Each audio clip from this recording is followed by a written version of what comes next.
Assalamualaikum dan salam sejahtera murid-murid. Hari ini kita akan belajar berkenaan dengan tajuk keanjalan permintaan 2.2.1. Jadi hari ini kita akan melihat maksud keanjalan permintaan dan juga cara untuk kita mengira keanjalan permintaan. Jom kita belajar. Baiklah, kita lihat apakah yang dimaksudkan dengan keanjalan harga permintaan. Okey, keanjalan harga permintaan kita akan wakilkan dengan ED. Okey, keanjalan permintaan kita wakilkan dia sebagai ED. Kenapa ED? Kenapa D? D itu adalah mewakili demand. Demand dalam bahasa Inggeris, dalam bahasa Melayunya adalah permintaan. Okey, so kita wakilkan sebagai ED. So kita lihat apakah maksud bagi keanjalan harga permintaan.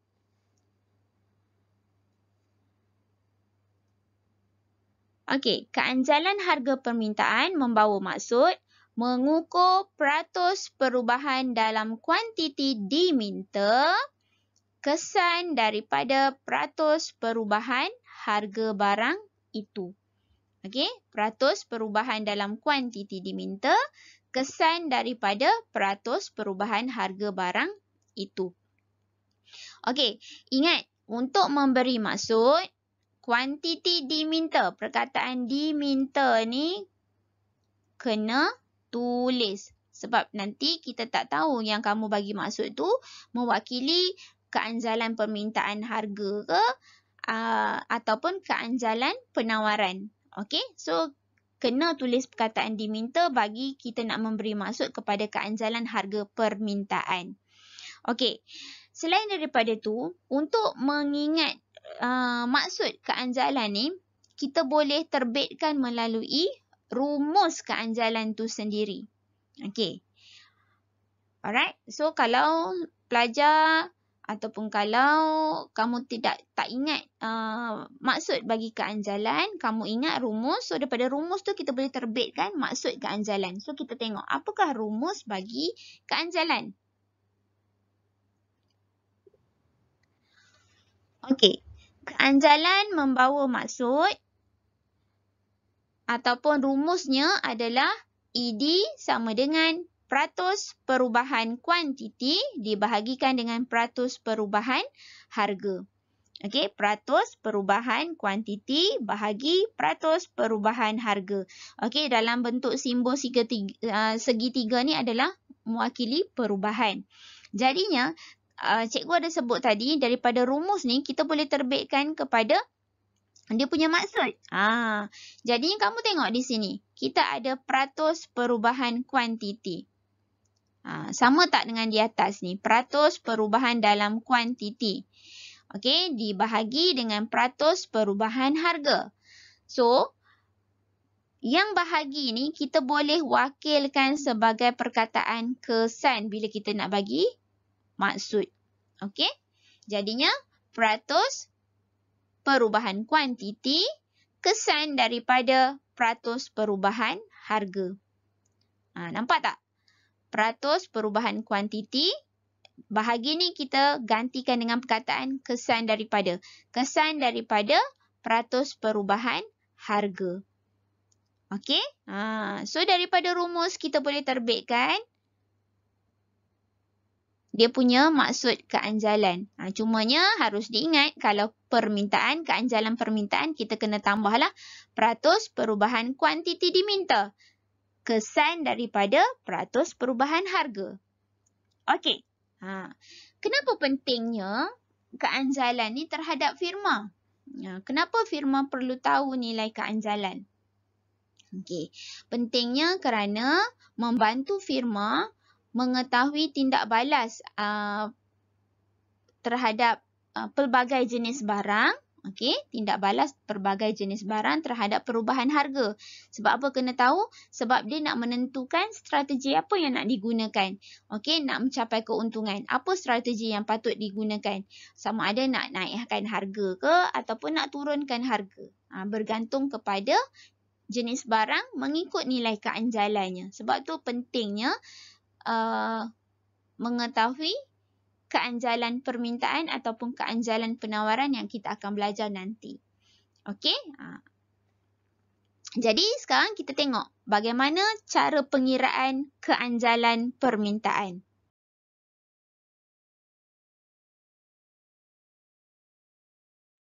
Baik, kita lihat contoh pengiraan bagi yang pertama. Okey, soalannya, hitungkan nilai keanjalan harga permintaan bagi tepung apabila harga tepung meningkat dari RM4 kepada RM5 dan kuantiti dimintanya menurun daripada 20 kilo kepada 18 kilogram. Okey? Jadi, kita akan lihat cara penyelesaiannya. Baik. Pertama sekali, bila kita dapat soalan, kita lihat kata tugas soalan. Kata tugas soalan di sini adalah hitungkan. Bermakna kalau hitungkan, kita perlu kira. Tak perlu buat dalam bentuk ayat, cerita bla bla bla bla. Tak payah. Sebab bila dia kata hitung, maksudnya kira. So, kena kira. Jadi, apa step yang pertama? Step yang pertama, kita biasakan menulis dia punya rumus. Okey. Tulis rumus dia. Tulis rumus keanjalan tersebut. ED sama dengan peratus perubahan kuantiti diminta dibahagikan dengan peratus perubahan harga. Okey. Peratus perubahan kuantiti dibahagikan dengan peratus perubahan harga. Biasakan menulis rumus. Kenapa? Kerana ada kadang-kadang skema jawapan, rumus tu diberi markah. Okey, rumus tu ada markah. Jadinya kalau jawapan kita salah, markah untuk rumus kita akan dapat. Okey, jadi biasakan menulis rumus. Okey, kemudian setelah menulis rumus, kita kena kembangkan ataupun kita kena tulis jalan penyelesaiannya. Okey, peratus perubahan kuantiti. Apakah jalan penyelesaiannya? Okey, itu step kedua. Peratus perubahan kuantiti bersamaan dengan Q1 tolak Q0 bahagi Q0 darab 100. Itu makna bagi peratus perubahan kuantiti. Kita nak selesaikan dia, kita kembangkan ataupun tunjukkan jalan pengiraan dia adalah Q1 tolak Q0 bahagi Q0 darab 100. Q1 ni mewakili apa? Kuantiti baru. Okey, Q0 ni mewakili apa? Kuantiti asal. Okey, kuantiti asal. Alright, kemudian untuk peratus perubahan harga, okey, kita kembangkan jalan penyelesaiannya menjadi P1 tolak P0 bahagi P0 darab 100. Okey, P1 ni mewakili apa? P1 mewakili harga baru. Okey, P0 mewakili apa? Harga asal. Jadi harga baru tolak harga asal bahagi harga asal darab 100. Okey, ini pengembangan bagi dia punya rumus. Okey, jangan silap, jangan kata ini rumus. Okey, Q1 tolak Q0 bagi Q0 darab 100 ni, ini bukan rumus Ini adalah jalan penyelesaian. Okey, bila kita dah tulis ni, step yang ketiga, kenal pasti mana satu P1, mana satu P0, mana satu Q1, mana satu Q0. Okey, jadi nak senang kita bulatkan. Okey, dia kata harga tepung meningkat dari RM4 kepada RM5. Bermakna RM4 ni adalah harga asal yang kita wakilkan sebagai P0. Okey, kemudian RM5 itu adalah harga baru yang kita wakilkan sebagai P1. Kemudian kita tengok pula kuantiti. Okey, kuantiti kita ada 20 kilo. Dia kata kuantiti dimintanya turun daripada 20 kg kepada 18 kg. Bermakna 20 kg ini adalah kuantiti yang asal. Okey, Q asal. Okey, Q asal yang kita wakilkan sebagai Q0, manakala 18 kg itu adalah kuantiti baru yang kita wakilkan sebagai Q1. Okey, kemudian bila kita dah kenal pasti kita masukkan dalam ataupun kita gantikan dalam jalan penyelesaian tu tadi. Okey, itu langkah seterusnya. Gantikan. Di mana kuantiti barunya adalah 18. Okey, kuantiti baru 18. Tolakkan dengan kuantiti asal 20. Dibahagikan dengan kuantiti asal 20 darab 100. Kemudian kita bahagikan dengan P1. Okey, P1. P1-nya berapa? 5. 5 tolak 4. P0-nya 4. Bahagi P0-nya 4 darab 100. Kemudian, apa nak dibuat? Kita boleh, kamu selesaikan jalan penyelesaian ni. Kalau macam ni, kita boleh selesaikan. 20 ni boleh dipotong dengan 100. Okey, ini kita dapat berapa? 5. Kan, 20 kali 5 dapat 100. So, sini pun sama. 4 ni kita boleh matikan dengan 100. Kali-kali 4, maknanya kat sini kita akan dapat 25. Okey, 25 kali 4, 100. Alright. So, bermakna 18 tolak 20 adalah negatif 2. Negatif 2 darab 5. Okey, negatif 2 darab 5, 10. Okey. So, kita akan dapat negatif 10 bahagi dengan 25. Okey, dibahagikan dengan 25 bermakna kita akan dapat jawapannya adalah 0.4. Okey, 0.4.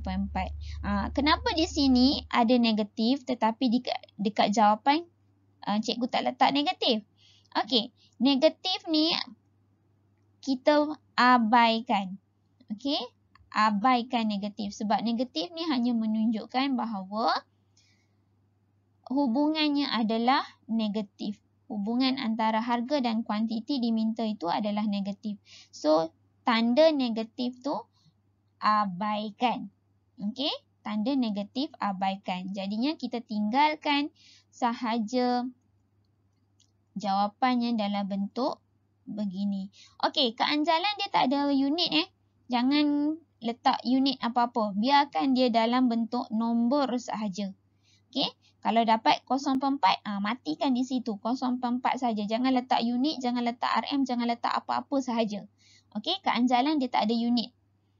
Alright, ini contoh pengiraan yang pertama yang mana melibatkan proses penyelesaian Q1 tolak Q0 bahagi Q0 darab 100 dibahagikan pula dengan P1 tolak P0 bahagi P0 darab 100. Kenapa kena pakai rumus ni? Sebab ada perubahan kepada peralihan tingkat harga dan juga peralihan kuantiti. Okey, kita tengok kepada contoh yang kedua.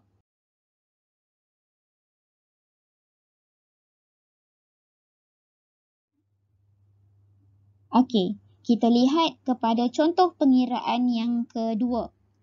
Okey, diberi jadual di bawah menunjukkan peratus perubahan harga dan kuantiti yang diminta bagi kereta MPV dan buah durian. Okey, ada jadual di sini, ada kereta MPV, ada dia punya nilai bagi peratus perubahan harga dan juga ada nilai bagi peratus perubahan kuantiti diminta. Sama juga dengan buah durian, ada nilai bagi peratus perubahan harga dan juga peratus perubahan kuantiti diminta. Soalannya adalah, hitungkan pekali keanjalan harga permintaan bagi kereta MPV dan buah durian. Ini soalannya. So, macam mana cara kita nak mengira?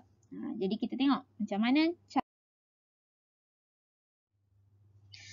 Baik, berdasarkan soalan ini, adakah dia beri kita tingkat harga, perubahan tingkat harga daripada harga asal kepada harga baru dan juga daripada kuantiti asal kepada kuantiti baru? Tak ada kan? Soalan ni dia berbeza. Apa yang dia beri, dia terus bagi kepada kita nilai peratus perubahan harga dan juga terus nilai peratus perubahan kuantiti diminta. Jadi, perlu ke tak perlu kita kembangkan jalan penyelesaian tadi, Q1 tolak Q0 bahagi Q0 darab 100, tak perlu. Sebab dia hanya beri kat kita nilai dalam bentuk peratus perubahan kuantiti dan juga nilai peratus perubahan harga. Okey? Jadinya kita tengok macam mana kita nak menyelesaikan bagi soalan ni. Soalan ni dia minta apa? Dia minta pengiraan bagi dua jenis barang, kereta MPV dan juga buah durian. Okey. Kita tengok sini, hitungkan bermakna kita kena kira. Perkali keanjalan harga permintaan bagi kereta MPV. Okey, ini yang pertama. Kemudian buah durian. Bermakna kita kena kira dua benda. Satu kereta MPV, satu lagi buah durian. Okey. So, macam mana cara nak mengira? Kita kira dulu kereta MPV punya keanjalan. Okey, keanjalan bagi kereta MPV. Macam tadi cikgu ingatkan, biasakan menulis rumus. Okey, biasakan menulis rumus iaitu ED sama dengan peratus perubahan kuantiti bahagi dengan peratus perubahan harga. Okey, jadinya apa nak dibuat? Soalan ni senang sebab dia dah bagi peratus perubahan harga. Bermakna dia dah mewakili kepada nilai peratus perubahan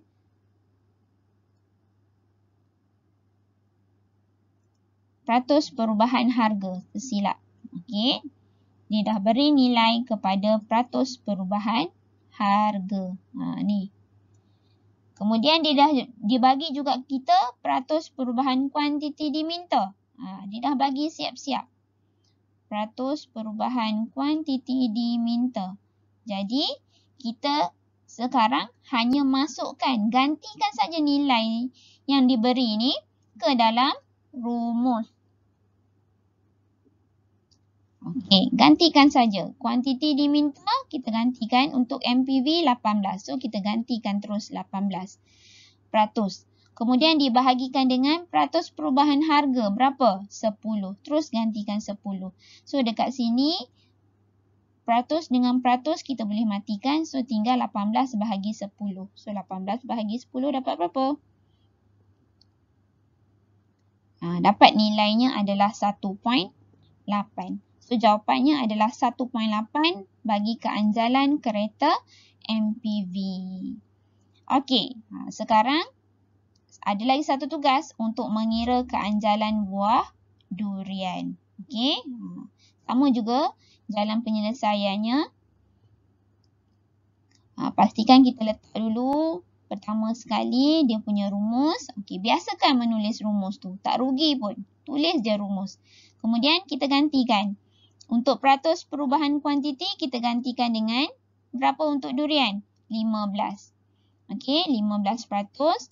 Peratus perubahan harga, 20 peratus. Okey, sama juga. Kita matikan peratus ni. Nilai peratus kita matikan. So, tinggal 15 bahagi dengan 20. So, tekan-tekan kalkulator. 15 bahagi 20, kita akan dapat jawapannya. 0.75. So, 0.75 ini adalah jawapan bagi keanjalan buah durian. Okey, harus diingat nilai keanjalan tidak ada unit. Okey, tidak ada unit. Hanya biarkan dia dalam bentuk nombor sahaja. Okey, setakat itu untuk hari ini kita hanya belajar berkenaan maksud keanjalan dan juga cara pengiraan keanjalan. Alright, so kita jumpa lagi untuk topik yang seterusnya di masa akan datang. Okey, untuk itu sekian, terima kasih. Jumpa lagi. Bye.